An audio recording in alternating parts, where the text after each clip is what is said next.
Hello everyone and welcome back to Will a Wonderful World for episode 9.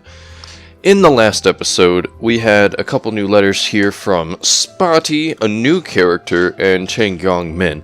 In Spotty's story, we got to see a dead cat, and then we got to save its life, but at the price of Park dying. So let's see what's going to happen with that. We have 3 new letters here. VR rules for Jimmy. Ooh, we got a new one for Kang Bak. Yeah, that's what I've been waiting for. And a new one for Alicia. Is that 3 letters going to be corresponding together? No, it does not look like it. It looks like it's going to be Kang and Jimmy and then Alicia on her own. So I guess let's go ahead with Alicia since she's got just the 1 letter. There was a quiet street in Hong Kong. There was a quieter alley on that quiet street. At the end of the alley, there was a coffee shop with a sign in the shape of a maple leaf. Inside the shop sat its owner, who had peculiar taste in clothes, to say the least. I still vividly remembered the first time I had met him. He was wearing a pair of red high heels, a pair of skin-tight black leather pants, and a lavish, fluffy fur coat. He had always told us to call him Mama.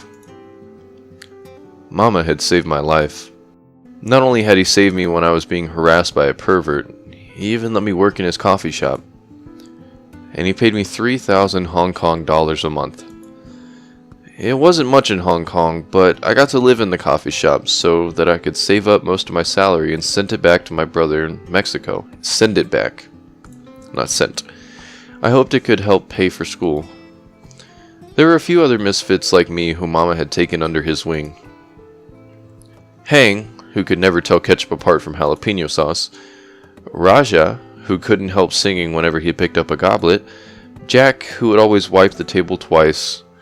We had different colored skin and we didn't speak each other's languages, but we had all been learning from each other as well. We would often talk to each other in English, Cantonese, Mandarin, and Spanish all at once. Miraculously, we usually managed to understand each other pretty well. We always had a great time together. We shared the same bedroom with 2 bunk beds. Jack slept on my top bunk and Hang and Raja slept in the other one. Jack was only 15. He had curly blonde hair and a pair of clear blue eyes. Carlos was a few years younger than him. When we had been in the orphanage, he and I slept in a bunk bed like this too. That was why I liked to stare at the top bunk before I fell asleep, and imagine that it was a 15-year-old Carlos sleeping up there. However, the peaceful days did not last for too long. Only Jack and I were in the shop today. He had just taken the trash out the back door. Moments later, I heard the muffled sound of fighting and yelling in the back. I ran out of the back door and saw a couple of tall, strong men pinning Jack to the ground, tying his hands and feet behind his back. Jack's lips were bleeding, and he seemed to be unconscious. I wanted to run back upstairs to find Raja. I knew he was sleeping in the bedroom.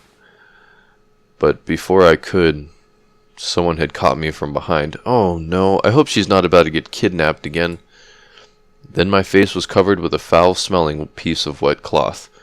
Probably chloroform. Chloroform. When I woke up, it was already deep into the night. Jack and I were locked inside what seemed to be a small warehouse. Jack woke up at almost the same time as me. We both looked out the window, and we could see the blinking neon lights of a busy Melody Hall. If I remembered correctly, there was an auction house opposite Melody Hall. Mama used to tell us that the auction house on this street was not really legitimate. Legendary paintings that had gone missing, rare ore that had been illegally smuggled in, the frozen sperm of dead movie stars. Okay. Ancient mummies that no one knew the age of. Panda bears. I know what pandas are. I'm not going to click on that. Even exotic-looking young boys and girls. As long as there was a buyer, there was nothing they wouldn't sell. We couldn't stay here. I had been through this once. This time, I felt calm. I had to get myself out of here, and I would take Jack with me too. There was only one guard in the hallway. I slammed on the door to get him to come over. I told him that Jack had stopped breathing. He didn't think too much of it. Perhaps he thought we were just a couple of kids. So he opened the door and crouched down next to Jack, who was playing dead. When he reached out to feel Jack's breath, I pulled the gun out of his waistband and pushed it against the back of his head. She's just jumping the gun. She's just on her shit this time. Then we gagged his mouth, tied his hands and feet behind him, and locked him inside the room before we snuck downstairs. We didn't run into anybody on our way down to the reception desk. Well, that's good. Just when I was about to celebrate our good fortune, someone yelled at us from behind. I turned around and saw a sleepy man who was holding a mug. He rubbed his eyes and slammed the mug onto the reception desk when he saw our faces. The alarm went off. I grabbed Jack's hand and started running towards the port as fast as we could. 4, maybe 5 guys came after us from the auction house. There were lots of warehouses and small roads near the port that made up a complex maze. We had to play cat and mouse with our chasers before we could even find a secure hiding place. At the southwest corner of the port there was a recycling center. Oh, what's going on with my computer? I'm getting some lag. Hang on. Okay, I'm back. It should be running fine now. Hopefully I don't have any more issues. Oh, it looks like it's got a little bit of lag still, but it'll be alright. The center had a fenced-in lot that had piles of garbage in it. Only a couple of overtime workers were operating the crane. They would lift a dumpster high up and then dump everything into the lot. There were many extra large dumpsters outside the lot.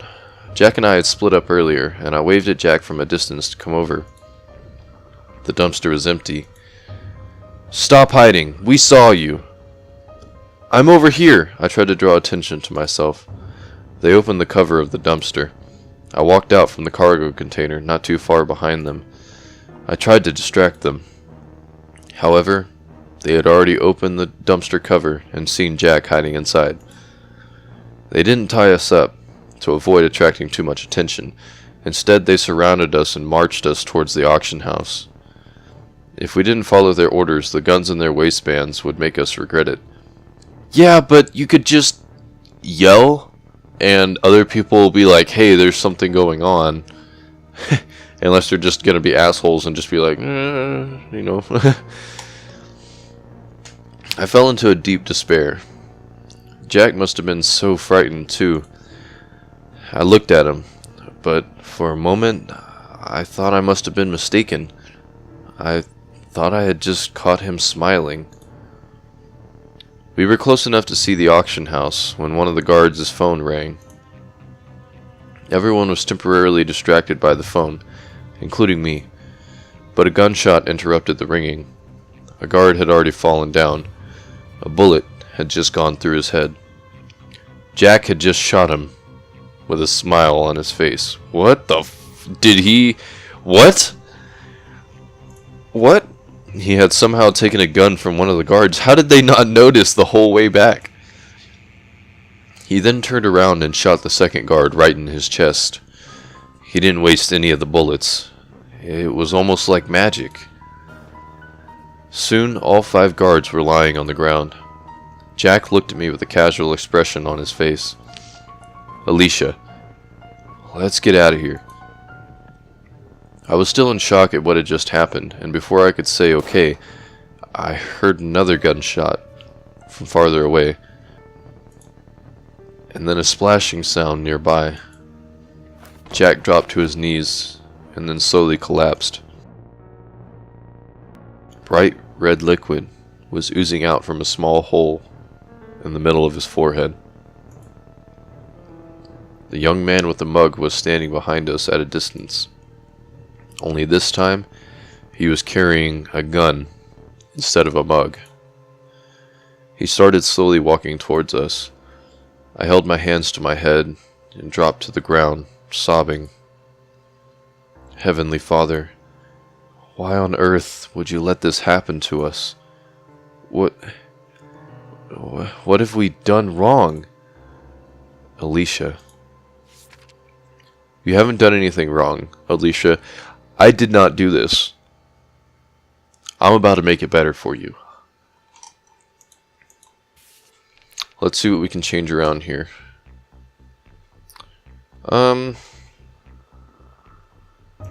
Ooh. Just moving this around, I feel like, is going to make a big difference. Like, so they're going to come over here and they're going to try and check the dumpster, but it's going to be empty. Let's see how big of a difference this makes.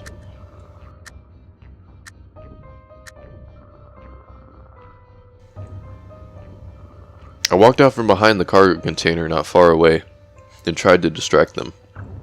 However, they had already opened the dumpster cover. "There's no one inside! You fool! Go get the girl!" They tied me up again and went back to look for Jack for a long time. They couldn't find him anywhere, though. In the end, they decided to just take me back first. On the way, I saw a shadow from the corner of my eye. I looked up. A huge dumpster had been lifted up and emptied onto the lot of the recycling center. I also noticed a small body roll out together with the garbage. None of the guards were aware of it. They never realized the person that they had been looking for was right under their noses. Jack had always reminded me of my brother. I would often change my shift to the same ones as him. Unlike Carlos, Jack never talked too much. However, I would still try to chat with him. After a while, we started to talk more and more with each other, although he rarely mentioned anything about himself. Once, I accidentally saw a horrifying burn scar on his back when he was changing. Why are you looking at him when he's changing? He must have a story that he didn't want to think about. Another time, I had asked him what he would like to become when he was older. He pondered for a while and said, "A policeman, or maybe a doctor." The look on his face was almost like he had been looking at an ocean of blossoming flowers, and he had been enchanted by the hypnotizing scent of the flowers. I dig this music. Getting down with it. Anyways. The warm summer breeze was kissing his exquisite blonde hair, and the glowing sunlight was shining inside his sky blue eyes. He almost looked like an angel to me at that moment. I knew he was not just saying that. He had a lot of books. When he wasn't working, he would always be reading in the bedroom. Even when he was on a shift, he would sit behind the bar and read when there were not too many customers. He spent all of his earnings on books. Although I didn't think one could be a policeman or a doctor through only self-learning, still, I believed that Jack, my little angel, would be able to do it. Your little angel? What? Because I believed that if he did his best, his dream would come true. Well, that's good. That's a rank S ending? Why is that a rank S ending? I'm gonna look at the history. What? Why is that the best ending?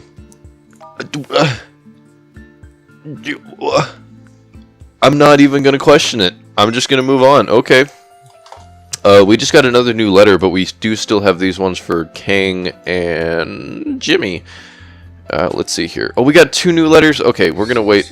Dang it, I didn't mean to click on that. Okay, well, there we go. We got Lee Win and another one for Carlos. Ooh. Pretty girl? Does that mean that he's gonna find Mama, the cross-dressing man? I'm assuming that's what that means. Alright, let's go ahead and do Jimmy and Kang's letters here. Hey, I just noticed that there's a cat on the letter. Well, that was right away that you noticed that, not... You say that as if it took you a moment. This is the first time I've ever seen something like this. Oh, this must be a doodle that Jimmy sketched on the letter, but... I thought it was like a kind of prayer thing. I guess not. I guess they literally just mail their letters to the gods. I don't know how that works, but... If the doodle is very obvious, it might show up on the letters we receive. What is this that he drew? I think it's a cartoon cat called Sir Spotty. It was pretty famous in their world. We also have it in our dictionary. Well, I didn't know he was a painter too. That's impressive. Painter? He just doodled something. Something like this barely qualifies him as a painter. That's what I'm saying. Today was Sunday. I climbed out of my bed a lot earlier than usual. I wanted to try my brand new VR game before Rocky woke up. VR being virtual reality, if you didn't know, because whatever reason, I guess somebody playing this game wouldn't know what VR is. There were all kinds of games available now. FPS, dancing games, even X-rated ones. Oh, Jimmy, don't play the X-rated ones. The VR gear was the big thing these days, and the good ones were also expensive.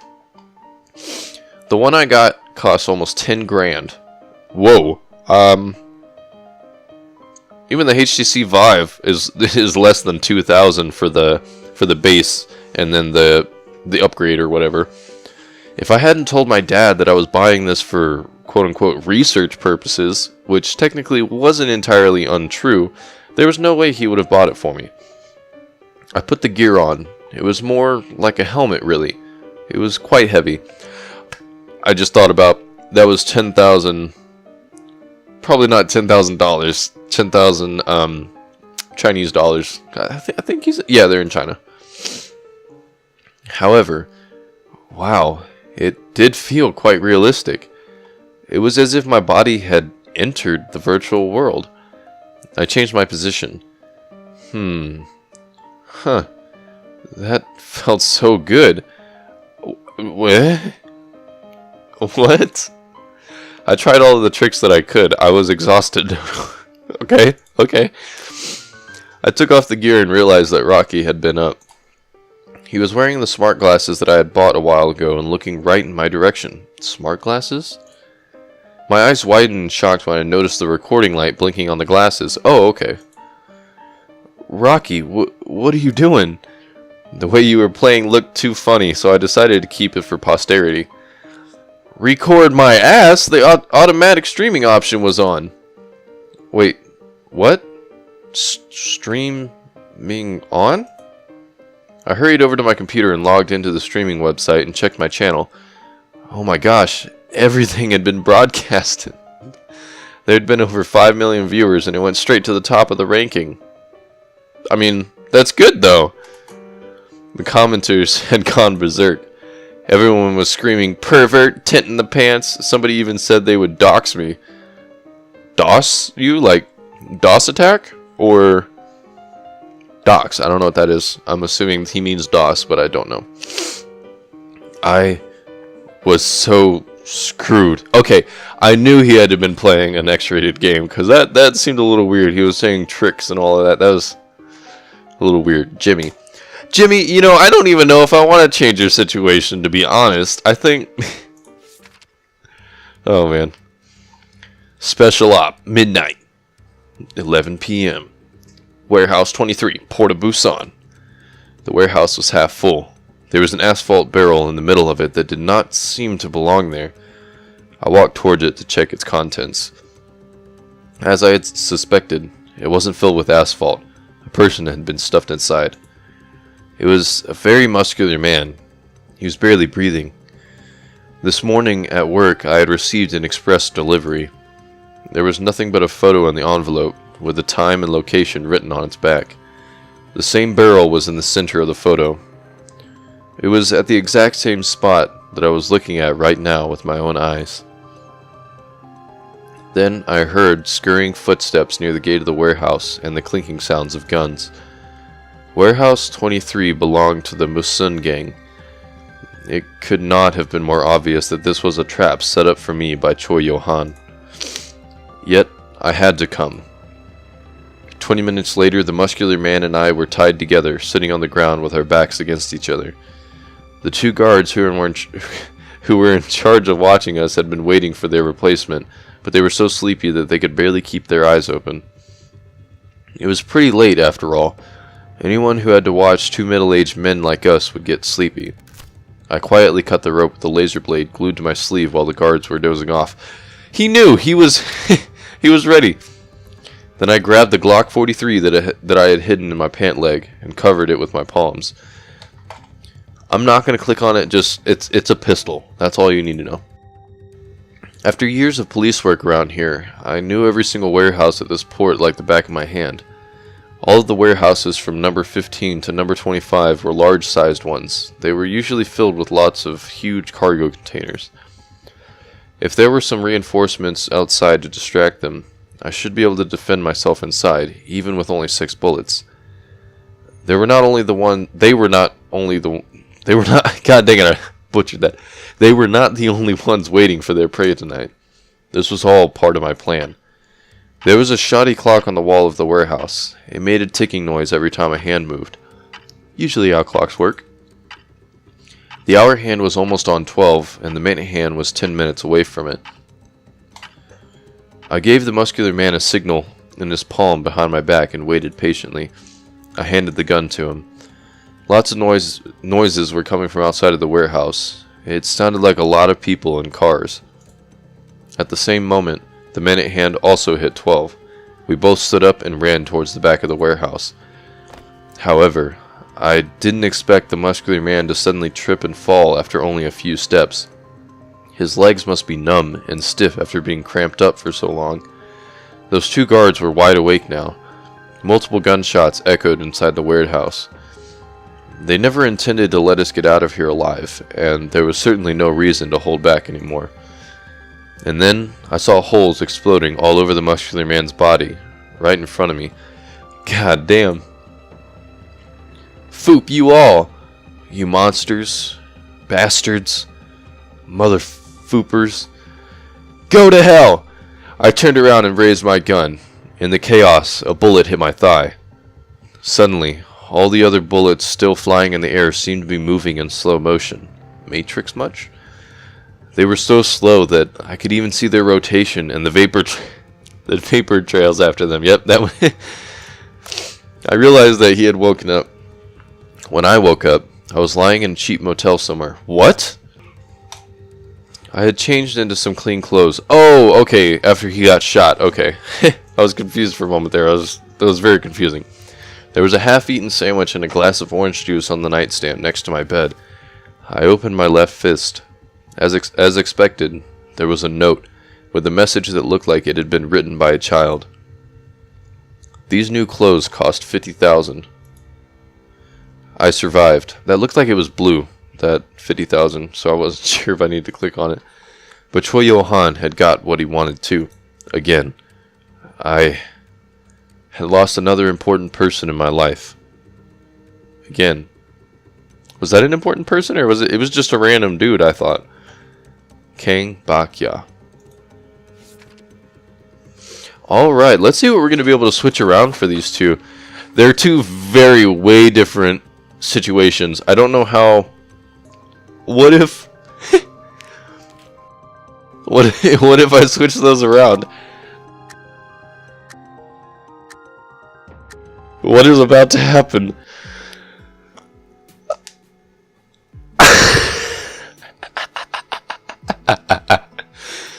Perhaps they were desperate to try to stay awake. The 2 guards started watching porn together on their phone. Oh my god. Just in case our legs were too stiff to run, the muscular man and I quietly shifted around a bit to loosen up our legs. Okay, good. Oh my god. Oh my god. Lots of noises were coming from outside of the warehouse. It sounded like a lot of people in cars. At the same moment, the minute hand also hit 12. We both stood up and ran towards the back of the warehouse. By the time the 2 guards noticed we were gone, we were already taking cover behind the cargo containers. Oh, I got lightheaded from laughing too hard. That doesn't happen often. Any time now. Just a little longer. The guard with the gun was walking towards the back of the warehouse, and the other one was behind him.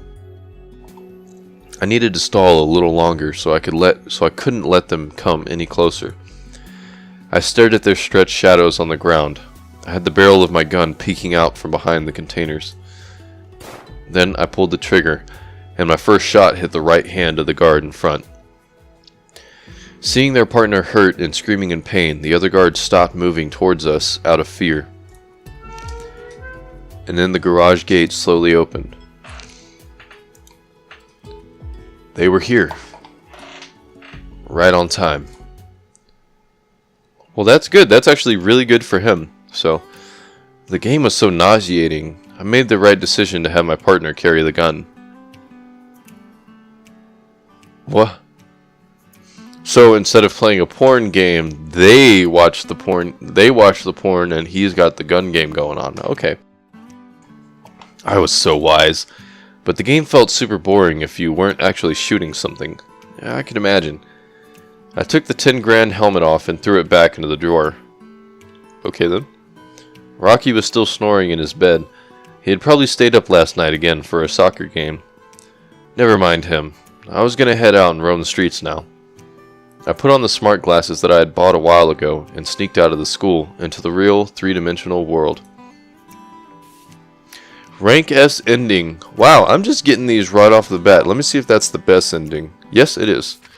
Or best, not best. Alright, they got the absolute best outcome. Holy cow, we got more letters already, and I still haven't even done Lewin and Carlos's letters yet. Okay, I gotta get to these. I'm gonna start with Lewin, I suppose. The longest class. Tomorrow was the day of the simulation exams. Everyone was busy preparing for it today. Mr. Wen hadn't mentioned anything about canceling the class, though. Besides, I was still his assistant to the art class, so I went. So yes, in the last episode that we had a Li Wen letter, she was getting a little baka-baka with Mr. Wen Zhaoren. And it seems that that's still a recurring theme, so let's see. However, the room was empty. There was no one there. Not even Mr. Wen. I felt a little disappointed. Just when I was wondering whether I should go back and study for the exam, sit down, time for class, Mr. Wen walked past me, took off his coat, and laid it on the back of a chair near me. Why are you the only one here? It's the simulation exams tomorrow.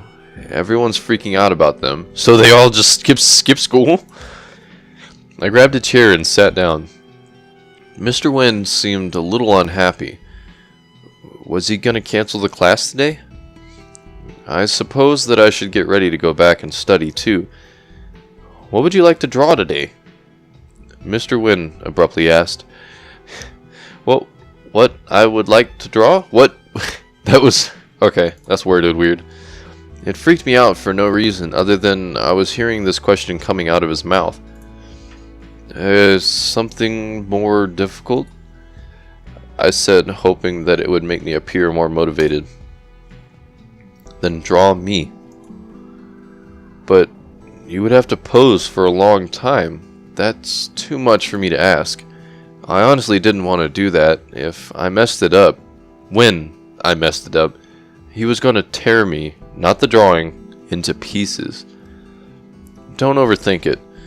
Mr. Wen took out his kit, set up the easel, and continued. I'll do a sketch too.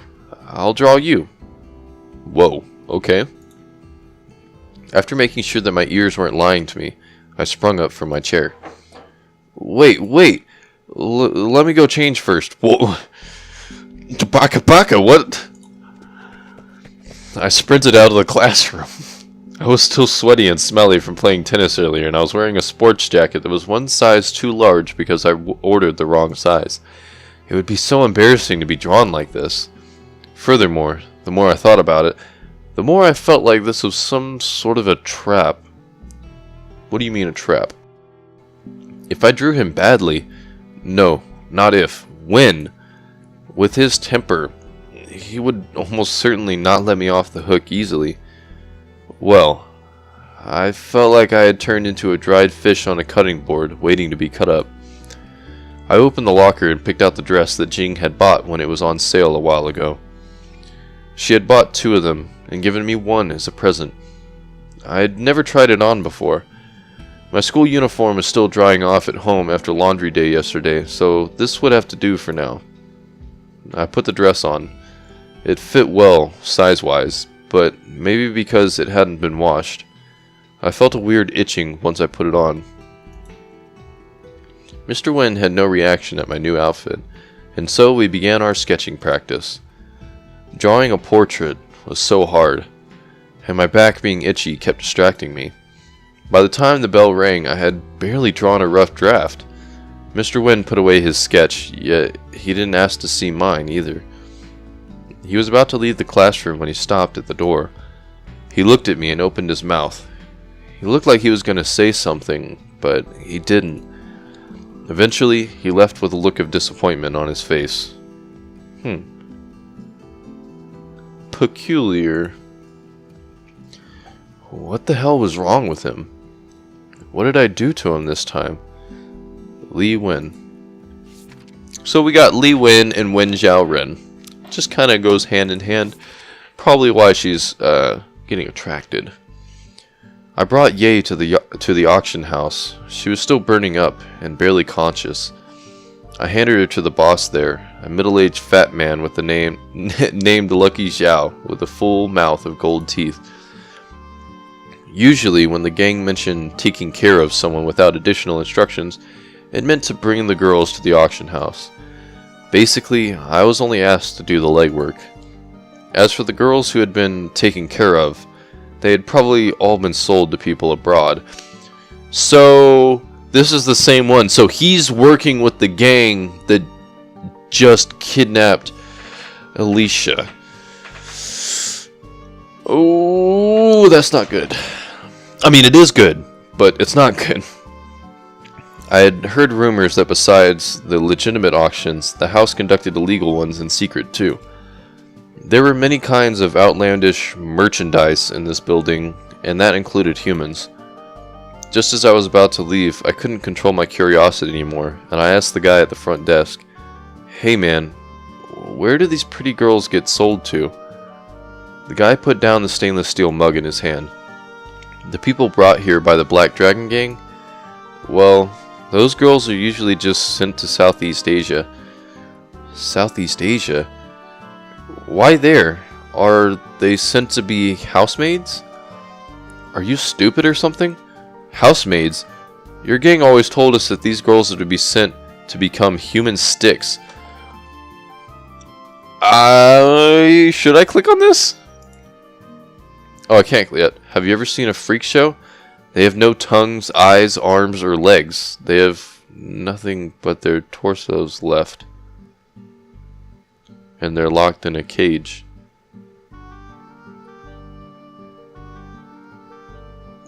What? Why is the music so lighthearted for this? What the fuck? That's like the doll maker from Welcome to the Game. What the hell? I almost threw up. This was the first time I had ever heard the phrase human sticks, and I eventually figured out what it meant based on his descriptions. Yeah, it's a little hard. Holy fuck, that's fucked up. That's really fucked up. It makes me want to play Welcome to the Game on this channel. Damn, I might do that. I would rather die than live like that. Well, I would assume most of them would die. I doubt many of them would survive through that procedure. As a Catholic, I had always been taught to always do good deeds so that I could be absolved for my sins and go to heaven. After joining the gang, I had done many bad things, but I could never be involved in something so evil. No, I couldn't just let Ye suffer like this. Damn it. If only I hadn't brought her here. These people would never willingly let her go now. I had to get her out of here, and then try to explain to Mr. Kwan. Hey, I just remembered. Mr. Kwan wanted me to tell the girl something. Ugh, what for? She's on the 4th floor. Make it quick. The front desk guy picked up today's Ming Pao newspaper and did not look up again. I'm not going to click on that because it literally says what it is. It's a newspaper. As I was climbing up the stairs, I thought that I heard people crying. Were those the girls that were going to be sold? A strange thought suddenly hit me. Could it be possible that Alicia had also been sold here, just like these unfortunate people? Yes, it's very fucking possible because she was there. I don't know if she's been sold yet. Maybe she's still upstairs. I guess we're about to find out. The thought had come out of nowhere, but I felt extremely unsettled. Ye had been locked in a room at the end of the 4th floor. The guard had stepped away for a moment. Her entire body had been burning up. I woke her up and helped her into my own clothes, shorts, and shoes. What? I kept reminding her to be careful while we snuck out of the building. Poor girl. With a fever like this, she would probably die on the way to Southeast Asia if I didn't help her. I thought she was ready to go when she turned around and hugged me. Did I forget something? Oh, right! I pulled the brim hat off my head and put it on her almost bald head, which had been shaved by Mr. Kwan. It was a real shame that he had done it to her. She looked really pretty with her long hair. Ye tried her best, got herself together, and left the room. Well, now was the difficult part. The auction house was quite big. Not only would it take a while to exit the building, even if she got out, the guards would easily catch up to her while she was still nearby. I had to get her more time to escape. I scoured the room. I couldn't find anything I could wear. Nothing but a long wig. So, oh, this is why he's a pretty girl. Oh my gosh, she's gonna walk out of here naked with a fucking wig on. Oh my god. Oh my god. I had never seen a wig before. I found it a little amusing. This is not a time for lightheartedness. I mean, I guess it is. But there weren't any clothes. I couldn't just be naked, could I? So you just got naked and gave her your clothes. I guess so she would look different out on the streets. I picked up her dress. The dress ripped in the back.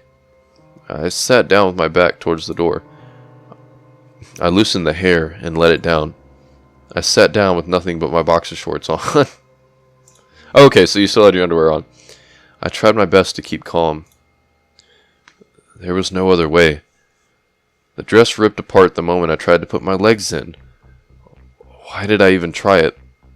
I knew it wouldn't fit. I should have kept it intact as a memento. As a memento? What the... What? What an idiot I was. I heard footsteps getting closer and closer to the door. I swallowed nervously. I saw the guard's shocked expression through the small window on the door. I heard him scream. Then I heard the alarms. Ye had not been able to leave the building yet, and she was soon brought back.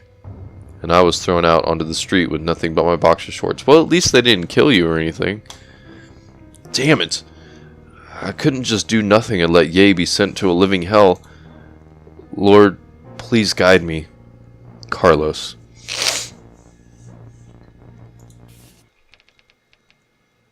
Alright. So let's see.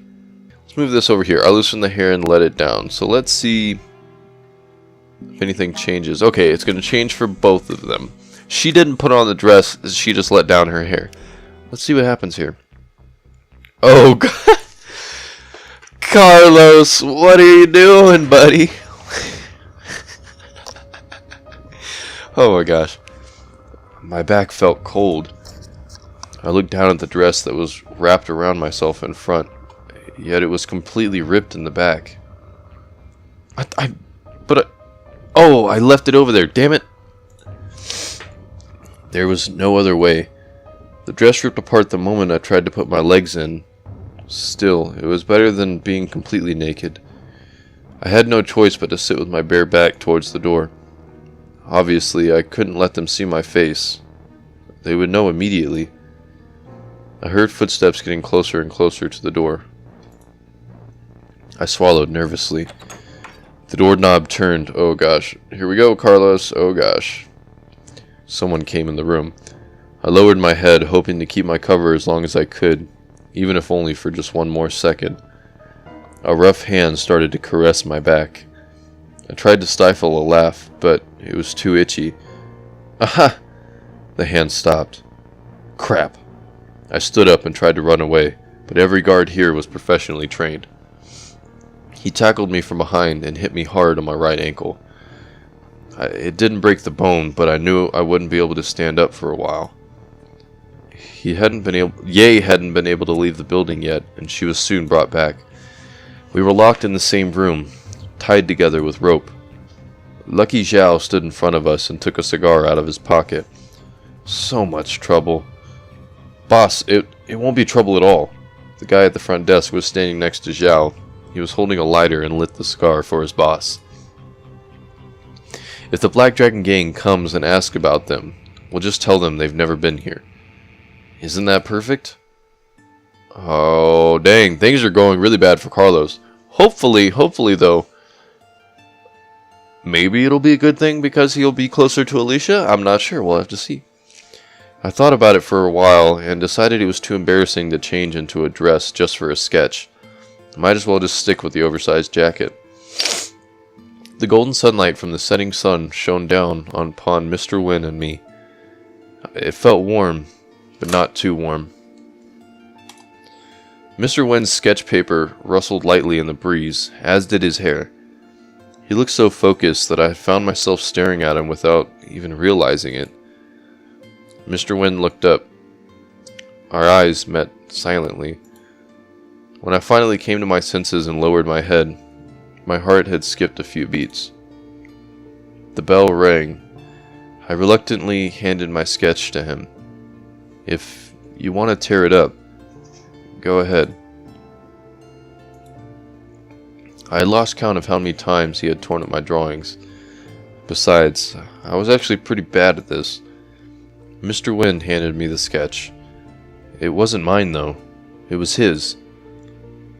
Was that really me? I was speechless, and I couldn't find a word in my vocabulary to describe it, other than beautiful.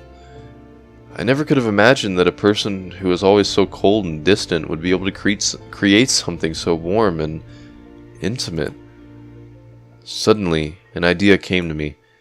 I held the sketch up in his face and pointed at a random spot. There's a serious problem here. Mr. Wynn looked at the sketch, puzzled. Before he could take a good look, I took the sketch back. I will not tolerate this kind of thing in my class. I imitated his tone, took a few steps back, then tore up the sketch and threw the pieces into the trash.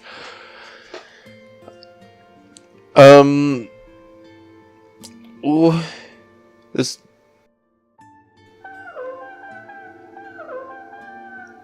What was that noise? Okay, hahaha, what a historical moment.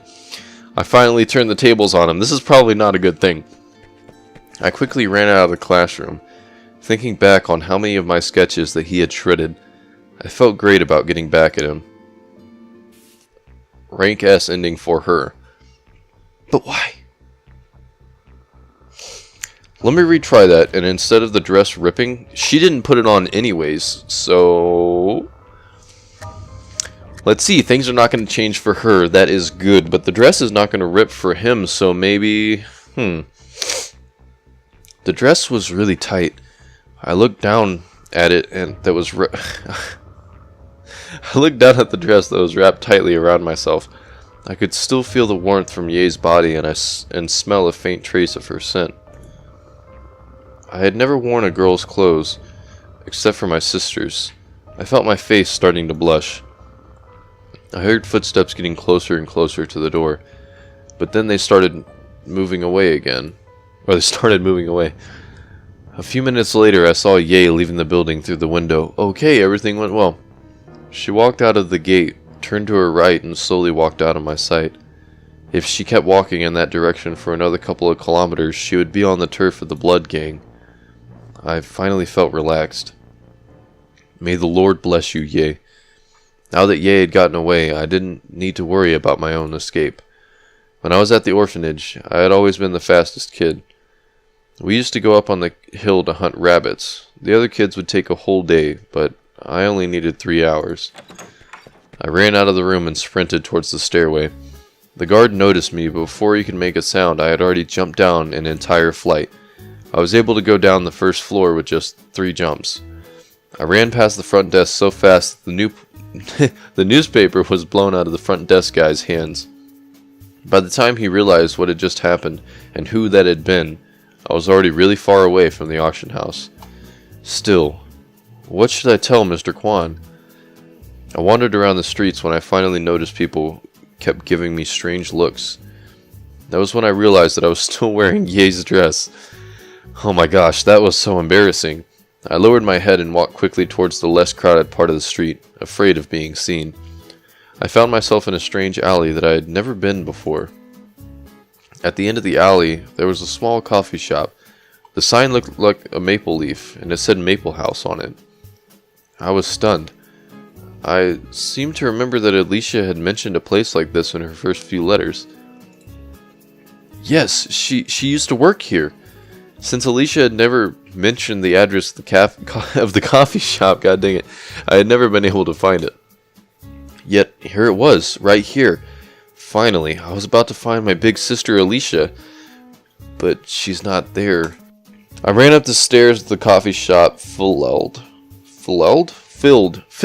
with all of the excitement in the world, but someone suddenly grabbed both my arms from behind. It was a policeman? Okay then, we got a rank S ending for both of them. And we got more letters for them. Oh boy, we got 4 letters waiting for us for the next episode. Thank you guys so much for watching. We made great progress in this. We just blitzed through a few letters, which was really good. I think we did 7 letters, or maybe 6 letters. Might be wrong. But anyways, I'm going to end this here, and I will catch you guys in the next one. Bye-bye.